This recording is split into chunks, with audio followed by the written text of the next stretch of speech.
Dad's alive? Her voice shattered something I didn't know was still intact. I turned.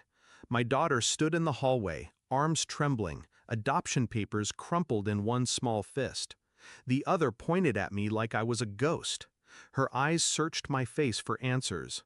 I said nothing. Not because I didn't have anything to say, but because I was calculating. She held the paper out like it burned. "Mom said you died in a plane crash 3 years ago." Her voice cracked. "But you just signed away your rights last week." I stepped forward. She stepped back. I saw her lips trembling, her whole world unraveling. And behind her, Pete's briefcase.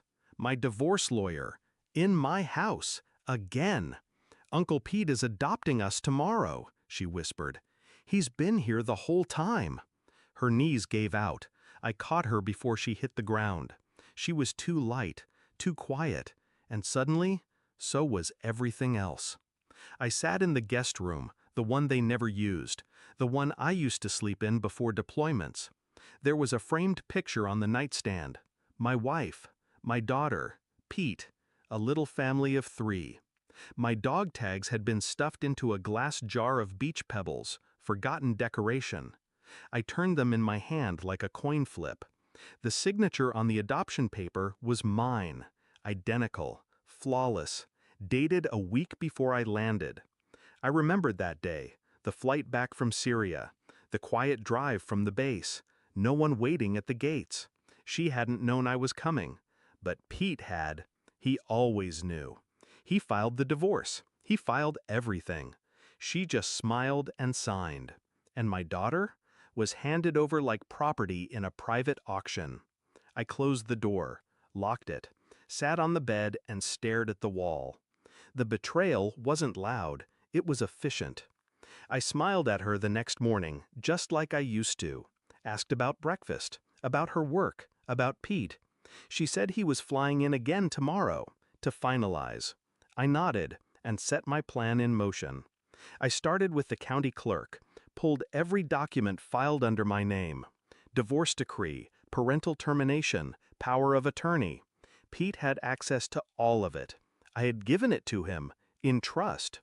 But he'd used it during my last blackout, when I'd been sedated for surgery overseas. I checked the dates. He filed while I was unconscious. I called a contact from JAG, asked quietly if forging a signature from a sedated combat vet was still considered ethical. He didn't laugh. I ran a forensic scan on the documents, got the strokes analyzed. The pen pressure was mine. But the signature? It was lifted, digitally implanted. Perfect, but fake. I sat across from my daughter that evening. She was quiet, her eyes puffy. She wouldn't eat. "Did your mom say anything else?" I asked. She nodded. "She said you gave up, that you didn't want us anymore." I swallowed the acid and smiled. I handed the papers to my wife after dinner. She looked down. One was a scanned forensic analysis, the other a court motion for fraud investigation, and the last a photo. Her and Pete, kissing, in my uniform jacket, the one I'd reported missing 5 months ago. She blinked.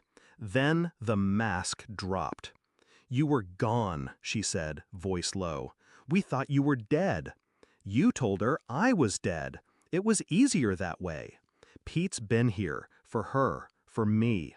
I stared at her, calm, empty. "You forged my signature while I was unconscious." She didn't deny it. "Your own lawyer," I whispered, "the man I trusted to protect everything." Tears welled up, but I didn't move. I left her there, sitting at the table, the truth in front of her like a scalpel. Court was quiet, civil even. She didn't speak, Pete didn't show. They'd been warned. The judge read the evidence, asked me if I wished to press charges. I said no, but I did request something else: full custody, retroactive restoration of parental rights, and a restraining order. She sobbed. I didn't look at her. I just looked at my daughter, who stood beside me, holding my hand like it was the only solid thing left in her world. I walked her out of the courtroom, stopped at the steps, handed her a single envelope. Inside, her birth certificate. Reissued. Father, me. Mother, sealed. We drove away. Not a word spoken. Only the hum of the engine and the rain sliding down the windshield like old lies. She called once, left a voicemail. No apologies, just anger. Panic. Pete had left. The bar was investigating him. Her accounts were frozen. She said I ruined her life. I didn't respond. Because I hadn't ruined it. She had. I just documented it and returned the files. I watched my daughter sleep that night, peacefully, a soft grip on her stuffed bear. Her world would be different now. Not perfect, but truthful. She didn't need to know the details, only that her father never left her, never signed her away, never died. I walked out to the porch, lit a match, dropped the forged documents into the flames, watched them curl and vanish. And in that moment, I realized something.